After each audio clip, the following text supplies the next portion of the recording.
Into the Fog with the Johnson brothers. We've got a very special guest today, and we'll get started here in just 1 second. I'll let the rest of our attendees in here in the next minute or two. Joe and Teresa, welcome. Those three names on there, Derek, would be fantastic interlocutors for our second half, by the way. So we are accepting volunteer interlocutors for the second half to take over with our guest, John Arms here. So if you're ready, willing, and able, we'll let you do that. So we are streaming. Welcome to the Running Into the Fog show. Derek, I'm going to get you spotlighted here. I'm going to hop in there as well, and then I'm going to hit record, all right? Here we go. Hey, Derek, how's it going today? Greetings and good afternoon, Eric. It's going good. You know, it's snowy here in Wisconsin. You're just down the road from me, so I know it's snowy there too. I have whiteout conditions here, actually, as you can see out my window. Indeed. Well, welcome everybody to another edition, actually episode 56 by my count of Running Into the Fog. We like to gather here. It's almost a regular weekly cadence on Wednesdays at noon Central Time to bring in guests who, in one way or another, whether it's personal life, professional life, or both, they encounter a certain degree of fog in their lives. And John, we're going to lean into that theme here today with you. John Arms, welcome to the podcast. We're excited to have you. Thank you for having me. It's snowing here as well, so we have all three of us have that in common. You're in Minneapolis. Right? I'm in the Twin Cities. I'm in South Minneapolis. Yeah, so I think we're just about done with the snow, and I'm just about ready for some like Arizona weather. I don't need snow. I don't have to have it. Yeah, right on. So let's get this party started. The first 30 minutes or so fairly open, then we'll kind of close to the outsiders that aren't registered on the platform, here in the second half of our hour. But John, when you think about, having started a fractional leadership university, if you will, now 4 years or so ago, I imagine that brought along a certain amount of anxiety, you kind of going out there, adventuring on your own, finding great partners who you could adventure with, such as our mutual dear friend, Jason Voiovich, who, Jason, I really do hope you come on the second half and serve as one of our interlocutors with our mutual friend, John here. The question I'd like to lead with today is actually inspired by Jason. And, it's one that I think a lot of individuals and organizations are trying to struggle and cope with right now, and that is in the wake of this trend of quiet quitting and the great resignation, or even the great reorganization, and we see that happening more and more. Some of that vernacular is interchangeable to a certain extent. But why is it that corporate workers are so burned out?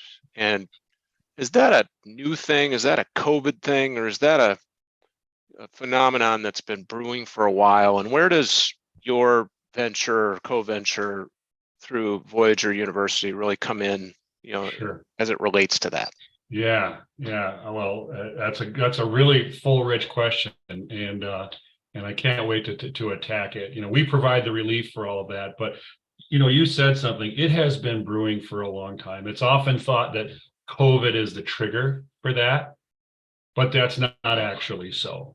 The trigger for it has been sort of marinating in the U.S. economy since about the end of World War II, when we got into the type of corporate work environment that started in a way and continued in a way that led to just massive burnout. So I'll unpack a couple things of that. When my dad started in business in the 50s, it was a 40-hour week. And it was, the CEO made about 4 or 5 times the average worker. There was no expectations greater than that. And on either the, talent or employee side, or on the ownership side, that was just the way it was. But then that was sort of the low side of its arc up. But as it continued, because I might say the word insatiable desire for more profit was pretty healthy for about 20 years into the 70s. But after that, it got nuts.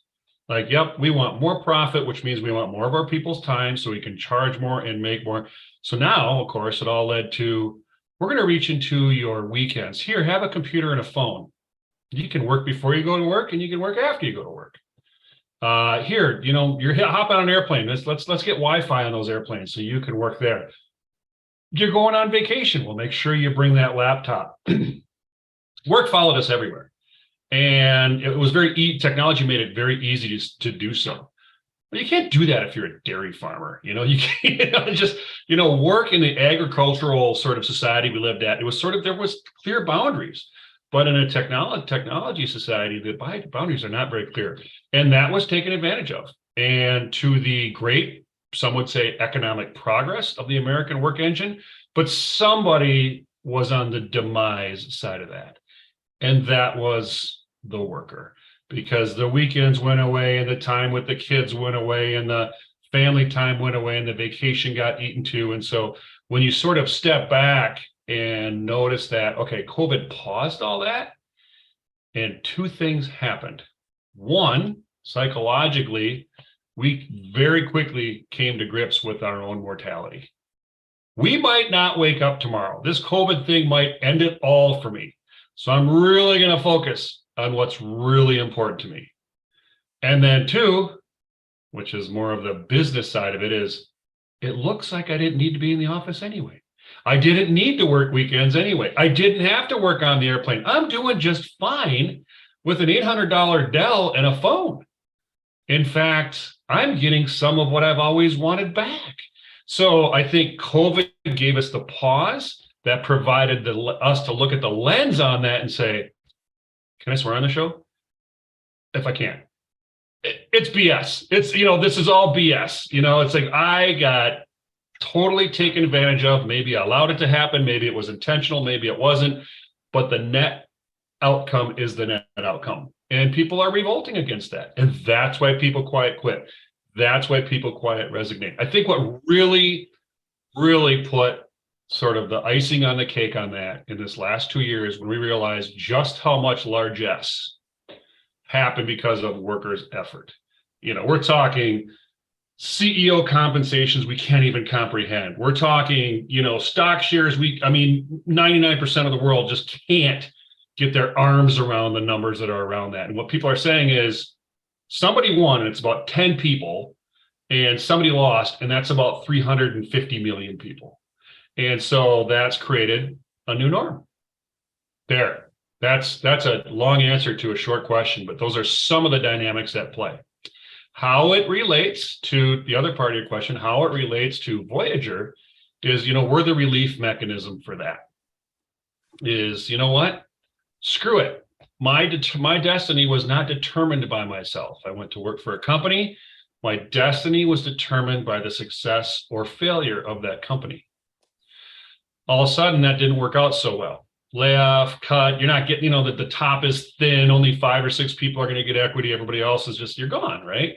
And then the firings happened, and we really, really felt that. So this hunger for, I need me some of that self-determination. I need something where I don't have to live that way or act that way or even think that way. And it's not an anti-corporate thing. It's more of a embracing of our self-determination. On the front, it looks like I'm quiet quitting. I'm leaving something. I'm great resignating. It's all a departure, right? I'm leaving. But the question is, where are we going to? It's like, all right, screw it. I've had enough. Well, you gotta choose a path forward after you've had enough. And so that's where this whole pursuit of fractional, that's the space we're in, and independence, which, is growing like crazy. That's why we're going this way. And it's a great moment in American economy. It really is. So I'm going to stop there because that's a lot of words. Well, I was just going to jump in and say, the decentralization of power is something that really started during the great financial crisis. And, 15 years ago, the blow up, I've been researching lately what happened with BNP Paribas on, I think it was August 9th of 2007.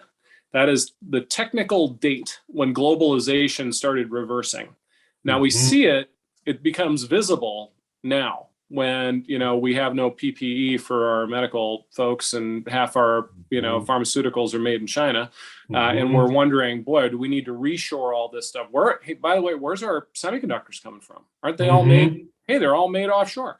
And so we get to this point of recognition all of a sudden as a culture and a society that we've concentrated this power in the hands of a bunch of really narcissistic, not all of them, I'm sure, but a good portion, a higher proportion, I think, than the general American populace, narcissistic, selfish, some downright evil, and they don't really care about us. They don't think of us as human beings. They think of us as cogs in a wheel.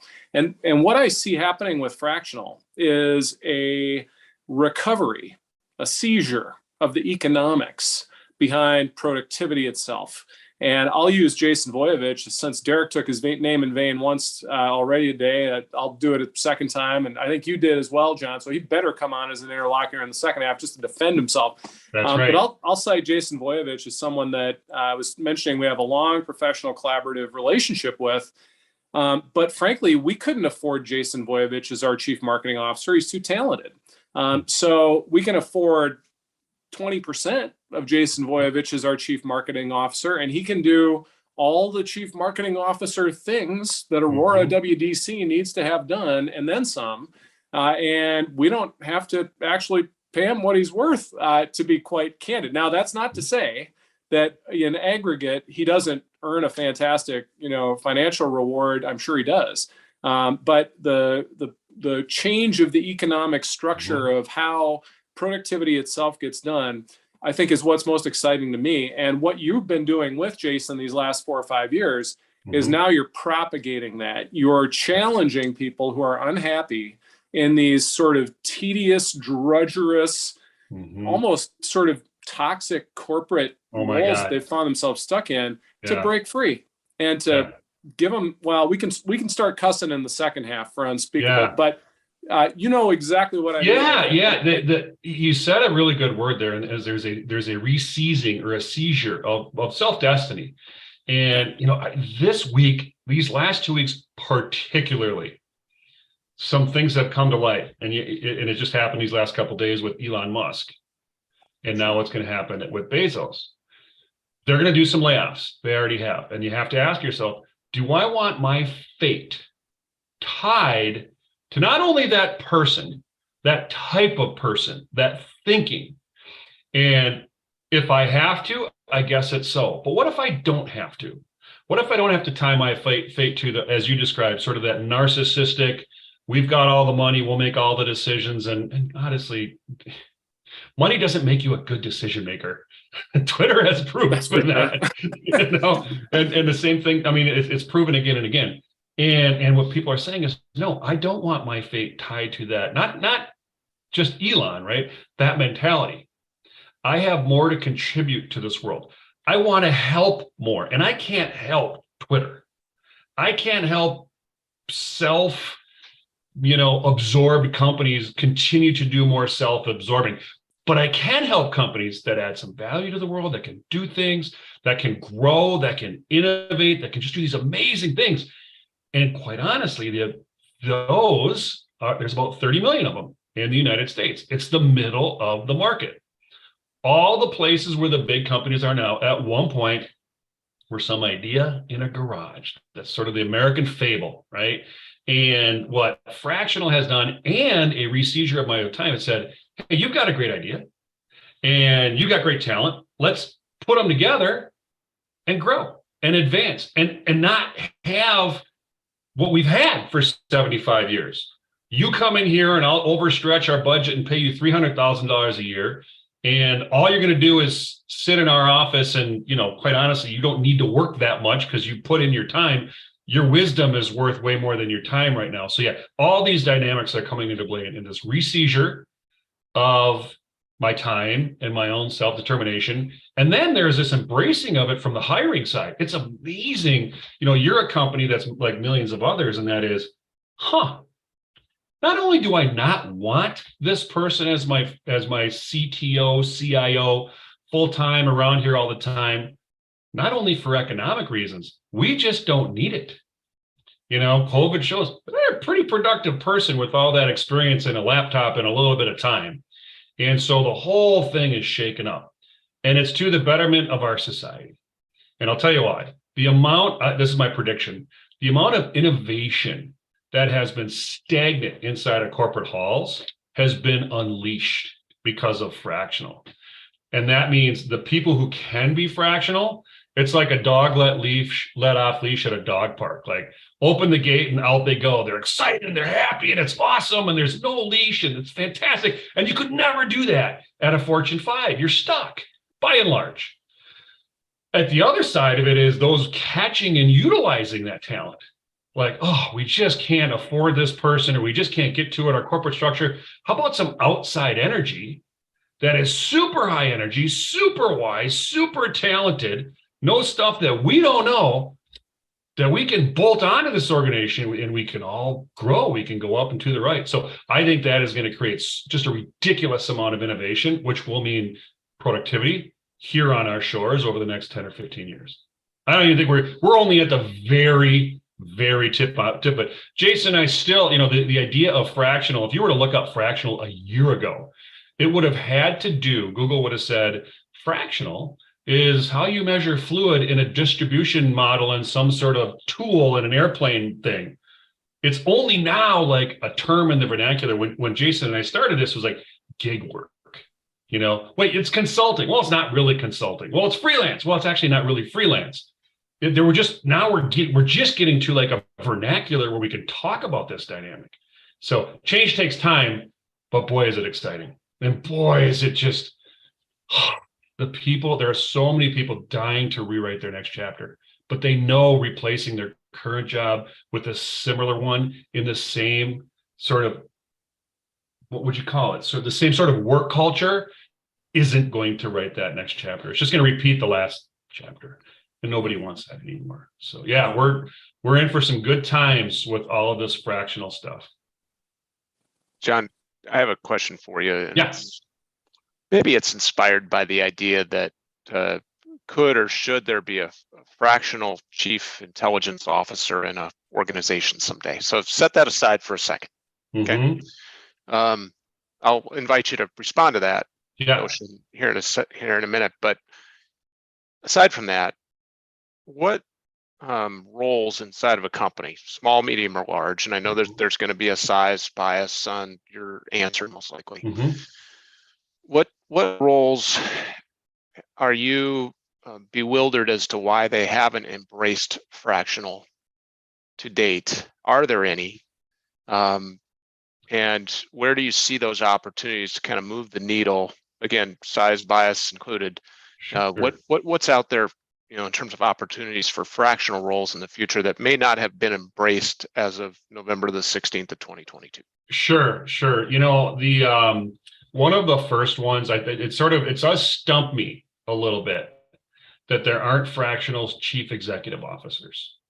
There's fractional chief marketing officers, chief technology officers, chief operating officers, chief financial officers. Financial was probably the first one in, followed by marketing.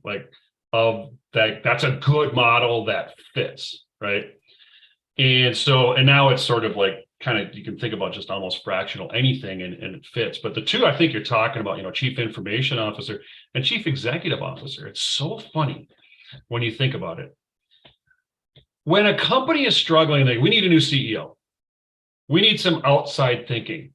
Can't have somebody from the inside. Happens all the time, right? All the time. And there's a reason for that. We need somebody who isn't encumbered by our own internal biases and thinking. So it's written about in Forbes probably every week. This has happening over here at whether it's Nike or wherever, Well, that's a fractional person. They're not going to come in and say, guess what? Elon didn't come to Twitter, and he has not done a good job, but they don't come in with their outside thinking and chain themselves to their desk and just grind their way through. The value is their outside viewpoint is what's going to bring that forward. It's going to move the company forward. Otherwise, he wouldn't be looking to replace it. So the very nature of fractional is you're bringing people with outside perspective. And guess what's killed companies for decades?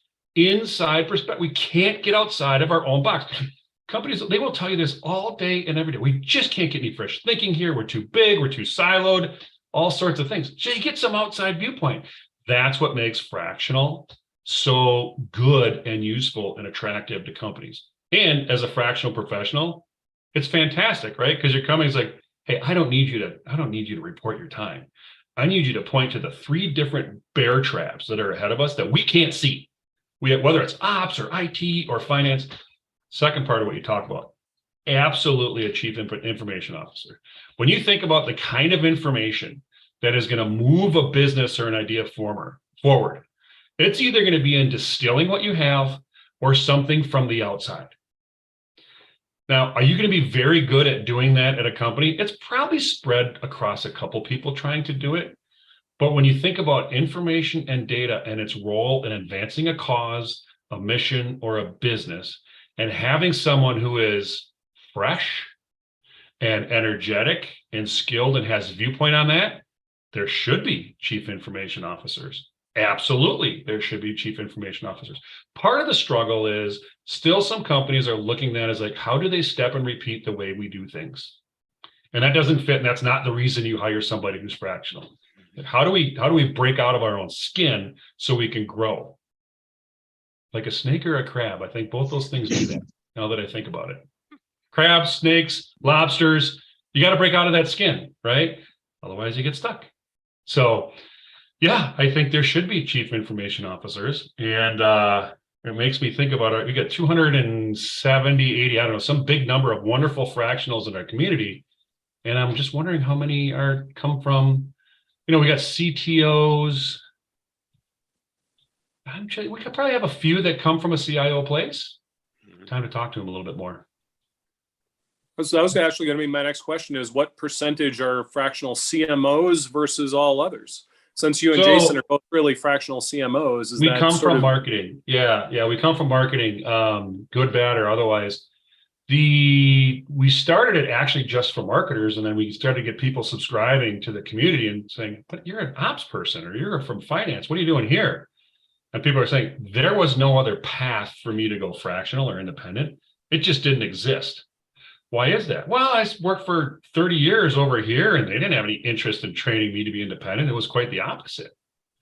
And so we're like, oh, we better listen to that. That's one thing I think Jason and I are good at is we just listen to our people and say, what's happening? And we realized this is bigger than marketing. This is for everybody who's got all this pent up energy and looking for their next chapter. It's not just for marketing people. So we adjusted and opened the umbrella and opened up the tent to take on anybody who would fit in a fractional place and support their journey there.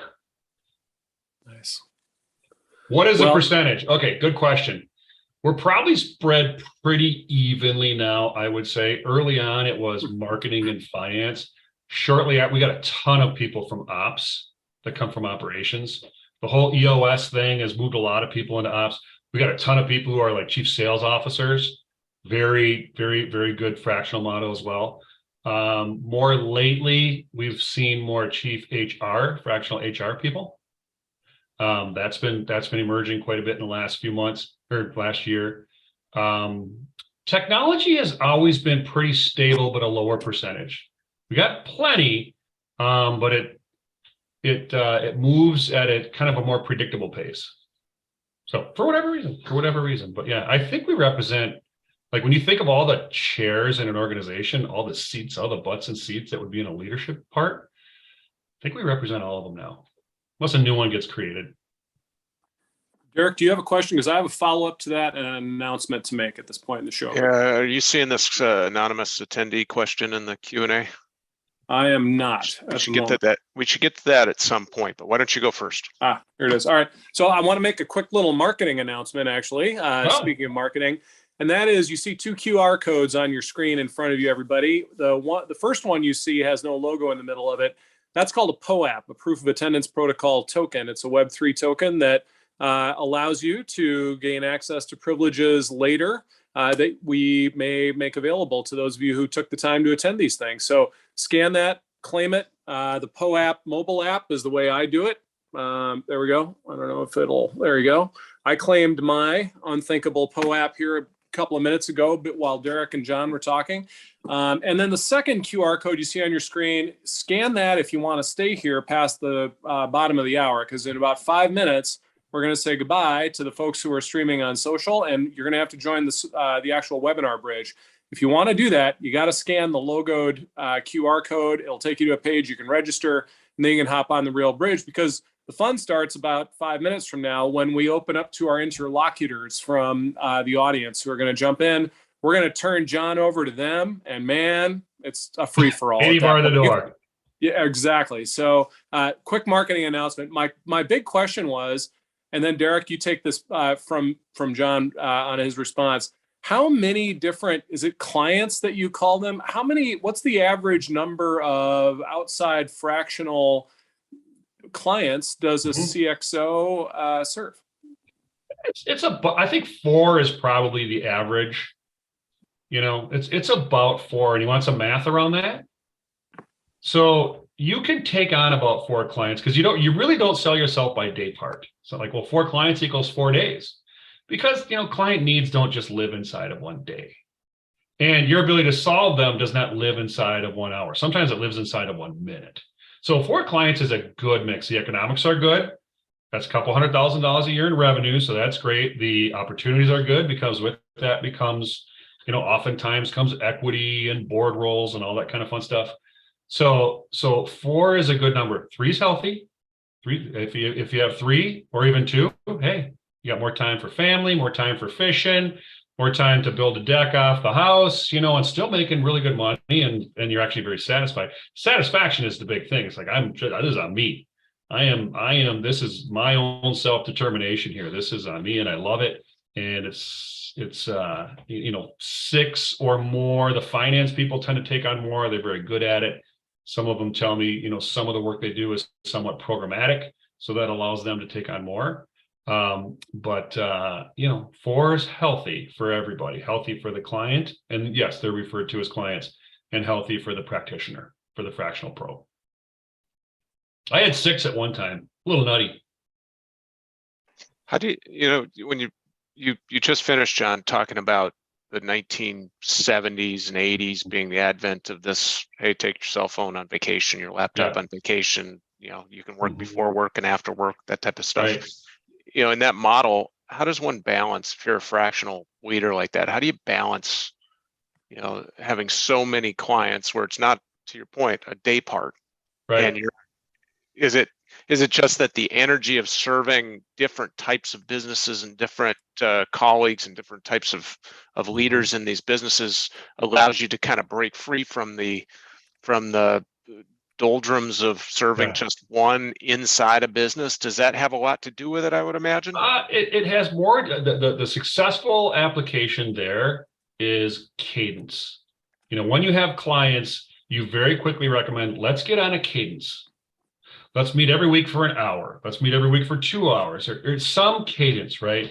Because the real thinking happens between the cadences. And so clients love that. They're like, oh, thank God, we've been trying to have a meeting about information for months. Now it's every week, and it's at this time, and I can have some relief. Same thing for practitioners. I am going to be thinking in a cadenced way, so that what I do in the in-between sort of escalates to these moments. Maybe it's every week, maybe it's every 2 weeks. And generally there's kind of a dashboard that comes with that. So that right there is the success factor to that question you had, is cadence is how you do it. So again, it's not a day part, right? You're sort of working up to those moments in your week. If you have 4 clients, you probably have 4 meetings in a week, or you're meeting with leadership for a half hour, maybe an hour, something like that. And going through the stuff, solving the issues. Got it. Cadence is king. As we pivot here from first half to second half of our time today, I'm going to read this question. It's kind of a statement and a question from an anonymous attendee in the Q&A to you, John. Some would argue this new breakneck speed of work, increased by virtual meetings and always-on access to the tools we need, no longer left at the office when we go home, right? Hurts more than it helps. How would you describe the responsibility of leaders to measure and prevent the negative impacts of innovation? In the fractional world, you are the leader. So you're in charge of putting up the walls and the parameters around that. You're your own boss, and you create your own rules, and you create a cadence, and you sort of set that. So it's far easier when you're a fractional to do that. Because let's say you go, I have 4 clients and I'm going to do 1 meeting a week with each. That's 4 days. Nobody's going to touch my Fridays, and the laptop gets closed at noon because that's when I want to go work out or some such thing. So it's very easy for you to do that. And quite honestly, fractional clients, they'll appreciate that, because quite honestly, if they brought you in as a fractional, they don't have a cadence on what you do. That's why you're there. You know, they don't have a cadence or a structure or even people to do the information stuff or the marketing stuff or the sales stuff or the ops stuff. Or if they do, it's chaos. So you sort of guide that for your clients. Now, on the corporate side, I think the question was, how do you sort of encourage leaders to have some respect for that? To that, I say, good luck. I don't see it happening. I see a lot of talk about it, and a lot of here's this and here's that, and we should. It's just not built into the economics. As long as the economics are built on profit, is returning shares back to shareholders, it's going to squeeze the people as much as they possibly can. And you can give lip service to how you're going to HR this thing like crazy. Now, there's some checkpoint that's happening on a macro scale, and that is people like, listen, if you don't do it my way, I'm out. I'm down the street. They're hiring. The trouble is the people who are hiring, it might be 1 or 2% better, but as long as the core is kind of a repeat of what we had, I wouldn't expect a whole lot of change. Because you just don't have the voice, right? You can't go to the CEO and go, you're doing your business completely wrong. We all need, all sorts of different things. And look what the struggle has been for them. Pizza parties, demanding you come back. They can't get it right. They can't get it right. And it's going to, and I don't think they will, quite honestly. I think the people are going to be the ones to guide it. When you're fractional, you're the one who guides it, and they appreciate it. And it's going to happen in the middle market. It's a brutal, honest truth, I think, and I may be wrong. Words of wisdom. On that note, we're going to say "Do svidaniya," Rossiyskaya Syat Robotov. All you Russian botnets can go back to Kherson and take it up with Vladimir. We're going to say goodbye to everybody on social. If you haven't converted by now, you're not